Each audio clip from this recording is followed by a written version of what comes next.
1661 February 3ರಂದು Maratha ಸಾಮ್ರಾಜ್ಯ ಮತ್ತು ಮೊಘಲರ ನಡುವೆ ಉಂಬರ್ಖೆಂಡ್ ಕದನ ನಡೆಯಿತು. ಈ ಯುದ್ಧದಲ್ಲಿ ಛತ್ರಪತಿ ಶಿವಾಜಿ ಮಹಾರಾಜರು ಮರಾಠ ಸೈನ್ಯವನ್ನು ಮುನ್ನಡೆಸುತ್ತಿದ್ದರೆ ಮೊಘಲ್ ಸೈನ್ಯವು ಕರತ್ಲಬ್ ಖಾನ್ನ ನಾಯಕತ್ವದಲ್ಲಿತ್ತು. ಉಂಬರ್ಖೆಂಡ್ ಯುದ್ಧದಲ್ಲಿ ಶಿವಾಜಿಯ ಸೈನ್ಯವು ಮೊಘಲರನ್ನು ಸೋಲಿಸಿತು. ಈ ಯುದ್ಧವು ಶಿವಾಜಿ ಮಹಾರಾಜರ ಯುದ್ಧ ಕೌಶಲ್ಯದ ಹಾಗೂ ಗೆರಿಲ್ಲಾ ಯುದ್ಧದ ಅತ್ಯುತ್ತಮ ಉದಾಹರಣೆಯಾಗಿದೆ.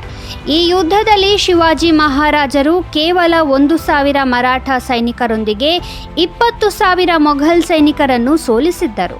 ಯುದ್ಧ ಪ್ರಾರಂಭವಾದ ಕೇವಲ 2-3 ಗಂಟೆಗಳಲ್ಲಿ ಈ ಯುದ್ಧದ ಫಲಿತಾಂಶವನ್ನು ಘೋಷಿಸಲಾಗಿತ್ತು. ಈ ಯುದ್ಧದಲ್ಲಿ ಅನೇಕ ಮೊಘಲ್ ಸೈನಿಕರು ಹತರಾದರು. ಇಲ್ಲಿಯವರೆಗೂ ಔರಂಗಜೇಬನು ಶಿವಾಜಿಯವರನ್ನು ಹೇಗೆ ಸೆರೆಯಲ್ಲಿ ಇಟ್ಟಿದ್ದನೆಂಬುದನ್ನು ಮಾತ್ರ ಇತಿಹಾಸ ಪುಸ್ತಕಗಳಲ್ಲಿ ನಮಗೆ ಕಲಿಸಲಾಗಿದೆ. ಆದರೆ ಇಂದಿಗೂ ಅನೇಕರಿಗೆ ಉಂಬರ್ಖೆಂಡ್ ಯುದ್ಧದ ಬಗ್ಗೆ ತಿಳಿದೇ ಇಲ್ಲ. 1925 ಫೆಬ್ರವರಿ 3ರಂದು ಭಾರತದ ಮೊದಲ ಎಲೆಕ್ಟ್ರಿಕ್ ರೈಲು ಬಾಂಬೆ ವಿಟಿ ಮತ್ತು ಕುರ್ಲಾ ಹಾರ್ಬರ್ ನಡುವೆ ಚಲಿಸಿತು. ರೈಲು 1500 ವೋಲ್ಟ್ ಡಿಸಿಯಲ್ಲಿ ವಿದ್ಯುದೀಕರಿಸಲ್ಪಟ್ಟಿತ್ತು. ಈ ರೈಲು ಭಾರತದಲ್ಲಿ ಮಾತ್ರವಲ್ಲದೆ ಏಷ್ಯಾದಲ್ಲೇ ಮೊದಲ ಎಲೆಕ್ಟ್ರಿಕ್ ರೈಲು. ಇದನ್ನು ಅಂದಿನ Bombay governor sir Leslie Wilson ಅವರು ಫ್ಲಾಗ್ ಆಫ್ ಮಾಡಿದ್ದರು. ಇದರ ನಂತರ ವಿಲ್ಸನ್ ಅವರು 1928 ಜನವರಿ 5ರಂದು ಕೊಲಾಬಾ ಮತ್ತು ಬೊರಿವಲಿ ನಡುವೆ ವಿದ್ಯುತ್ ರೈಲು ಮಾರ್ಗವನ್ನು ಪ್ರಾರಂಭಿಸಿದರು. ಈ ಸಮಯದಲ್ಲಿ ವಿಲ್ಸನ್ ಸ್ವತಃ ಮುಂಬೈಗೆ ಪ್ರಯಾಣ ಬೆಳೆಸಿದ್ದರು. ಭಾರತದಲ್ಲಿ ಮೊದಲ ರೈಲು 1853ರಲ್ಲಿ ಪೋರಿಬಂದರ್ನಿಂದ ಥಾಣೆ ನಡುವೆ ಓಡಿತ್ತು. ಇದು 3 ಸ್ಟೀಮ್ ಎಂಜಿನ್ಗಳನ್ನು ಹೊಂದಿತ್ತು. ಆಗ ಆ ರೈಲಿನಲ್ಲಿ ಸುಮಾರು 400 ಮಂದಿ ಪ್ರಯಾಣಿಸಿದ್ದರು. 1988 ಫೆಬ್ರವರಿ 3ರಂದು ಭಾರತದ ಮೊದಲ ಪರಮಾಣು ಜಲಾಂತರ್ಗಾಮಿ 18 ದಿನಗಳಲ್ಲಿ 10,300 ಕಿಲೋಮೀಟರ್ ಸಮುದ್ರ ದೂರವನ್ನು ಕ್ರಮಿಸಿ ರಷ್ಯಾದಿಂದ ವಿಶಾಖಪಟ್ಟಣವನ್ನು ತಲುಪಿತು. ರಷ್ಯಾದಿಂದ ಹಿಂದಿರುಗಿದ ನಂತರ ಈ ಜಲಾಂತರ್ಗಾಮಿ ನೌಕೆಗೆ INS ಚಕ್ರ ಎಂದು ಹೆಸರಿಸಲಾಯಿತು. ವಿಶಾಖಪಟ್ಟಣಂ ತಲುಪಿದ ನಂತರ ಅಂದಿನ ಪ್ರಧಾನಿ ರಾಜೀವ್ ಗಾಂಧಿಯವರು ಈ ಪರಮಾಣು ಜಲಾಂತರ್ಗಾಮಿ ನೌಕೆಯನ್ನು ದೇಶದಲ್ಲಿ ಸ್ವಾಗತಿಸಿದ್ದರು. ಭಾರತದ ಮೊದಲ ಪರಮಾಣು ಜಲಾಂತರ್ಗಾಮಿ INS ಚಕ್ರ ಪಾಕಿಸ್ತಾನ ಮತ್ತು ಚೀನಾಕ್ಕೆ ನಿದ್ದೆಯಿಲ್ಲದ ರಾತ್ರಿಗಳನ್ನು ನೀಡಿತ್ತು. ಎರಡೂ ದೇಶಗಳು ಅದರಿಂದ ಭಯಭೀತಗೊಂಡಿದ್ದವು. INS ಚಕ್ರವನ್ನು ಶೀತಲ ಸಮರದ ಅಂತ್ಯದ ಸಮಯದಲ್ಲಿ ರಷ್ಯಾದಿಂದ ಗುತ್ತಿಗೆಗೆ ತೆಗೆದುಕೊಳ್ಳಲಾಗಿತ್ತು. ದೇಶವೊಂದು ಪರಮಾಣು ಜಲಾಂತರ್ಗಾಮಿ ನೌಕೆಯನ್ನು ಗುತ್ತಿಗೆಗೆ ತೆಗೆದುಕೊಂಡಿದ್ದು ಅದೇ ಮೊದಲು. 1816 ಫೆಬ್ರವರಿ 3ರಂದು ಸೈನಿಕ, ಧಾರ್ಮಿಕ ಸಿಖ್ ನಾಯಕ ಮತ್ತು ಭಾರತೀಯ ಸ್ವಾತಂತ್ರ್ಯ ಹೋರಾಟಗಾರರಾಗಿದ್ದ ರಾಮ್ ಸಿಂಗ್ ಕುಕಾ ಪಂಜಾಬ್ನ ಲುಧಿಯಾನದಲ್ಲಿ ಜನಿಸಿದರು. ಅಸಹಕಾರ ಚಳುವಳಿಯು ಮೋಹನ್ ದಾಸ್ ಕರಮಚಂದ್ ಗಾಂಧಿ ನೇತೃತ್ವದ ಮೊದಲ ಜನಾಂದೋಲನ ಎಂದು ನೀವು ಇತಿಹಾಸ ಪುಸ್ತಕಗಳಲ್ಲಿ ಓದಿರ್ತೀರಾ.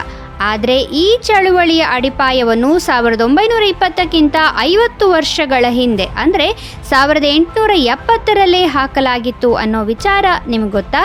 ಹೌದು, 1870ರಲ್ಲಿ ಅಸಹಕಾರ ಚಳುವಳಿಯನ್ನು ಪ್ರಾರಂಭಿಸಿದ ರಾಮ್ ಸಿಂಗ್ ಕುಕಾ ಅವರು ಬ್ರಿಟಿಷರ ಸರಕು ಮತ್ತು ಸೇವೆಗಳನ್ನು ಬಹಿಷ್ಕರಿಸುವ ಮೂಲಕ ಬ್ರಿಟಿಷರ ವಿರುದ್ಧ ಪ್ರತಿಭಟಿಸಬಹುದು ಎಂದು ಜನರಿಗೆ ಹೇಳಿದ್ದರು. ಬ್ರಿಟಿಷರು ರಾಮ್ ಸಿಂಗ್ ಕುಕಾಗೆ ಹೆದರಿ ಅವರಿಗೆ ಜೀವಾವಧಿ ಶಿಕ್ಷೆ ನೀಡಿ ಬರ್ಮಾಕ್ಕೆ ಕಳುಹಿಸಿದ್ದರು. ಅಲ್ಲಿ ಅವರು 1885ರಲ್ಲಿ ನಿಧನರಾದರು. ನಾಮಧಾರಿ ಪಂಥದ ಮೂಲವಾದ ರಾಮ್ ಸಿಂಗ್ ಕುಕಾ ಅವರ ಪ್ರಭಾವವು ಆ ಸಮಯದಲ್ಲಿ ಜನರ ಮೇಲೆ ಎಷ್ಟು ಆಳವಾಗಿತ್ತೆಂದರೆ ಜನರು ಬ್ರಿಟಿಷರ ವಿರುದ್ಧ ದೃಢವಾಗಿ ನಿಂತಿದ್ದರು. ಕುಕಾ ಚಳುವಳಿಯ ಅಡಿಯಲ್ಲಿ ಜನರು ವಿದೇಶಿ ವಸ್ತುಗಳ ಬಹಿಷ್ಕಾರದ ಜೊತೆಗೆ ಗೋಹತ್ಯೆ ನಿಷೇಧವನ್ನು ಸಹ ಒತ್ತಾಯಿಸಿದ್ದರು. ಕುಕಾ ಬೆಂಬಲಿಗರಿಗೆ ಹೆದರಿದ ಬ್ರಿಟಿಷರು ಮತ್ತೆ ಹಿಂಸಾಚಾರದ ಮಾರ್ಗವನ್ನು ಅಳವಡಿಸಿಕೊಂಡರು ಮತ್ತು ಅನೇಕ ಜನರ ಪ್ರಾಣವನ್ನು ಬಲಿ ತೆಗೆದುಕೊಂಡರು. ರಾಮ್ ಸಿಂಗ್ ಕುಕಾ ಅವರು ಸ್ವಾತಂತ್ರ್ಯ, ಸ್ವದೇಶಿ, ಸಾಮಾಜಿಕ ಸುಧಾರಣೆ, ಗೋ ಸಂರಕ್ಷಣೆ ಮತ್ತು ಇಡೀ ಗುಲಾಮಗಿರಿ ವ್ಯವಸ್ಥೆಯನ್ನು ಬೇರು ಸಹಿತ ಕಿತ್ತೊಗೆಯುವ ಪರವಾಗಿನ ಹೋರಾಟಕ್ಕಾಗಿ ಇಂದಿಗೂ ಸ್ಮರಣೀಯರಾಗಿದ್ದಾರೆ.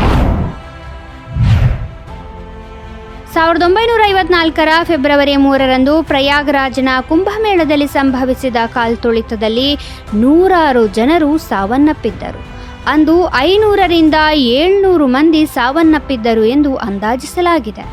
ಆ ಸಮಯದಲ್ಲಿ ಜವಾಹರ್ಲಾಲ್ ನೆಹರು ಅವರು ದೇಶದ ಪ್ರಧಾನಿಯಾಗಿದ್ದರು.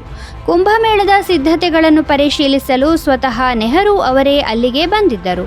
ಅನೇಕ ಪತ್ರಕರ್ತರು ಮತ್ತು ವರದಿಗಳು ಹೇಳುವ ಪ್ರಕಾರ ನೆಹರು ಅವರು ಅದೇ ದಿನ ಅಲ್ಲಿಗೆ ಭೇಟಿ ನೀಡಿದ್ದರು ಮತ್ತು ಅವರ VIP ಮೊಮೆಂಟ್ ಕಾರಣದಿಂದ ಜನಸಂದಣಿಯನ್ನು ದೂರವಿಡಲಾಗಿತ್ತು. ಜನಸಂದಣಿ ತುಂಬ ಹೆಚ್ಚಾದಾಗ ಕಾಲ್ತುಳಿತ ಸಂಭವಿಸಿತು ಮತ್ತು ಕಾಲ್ತುಳಿತದಲ್ಲಿ ಅನೇಕ ಜನರು ಪ್ರಾಣ ಕಳೆದುಕೊಂಡರು.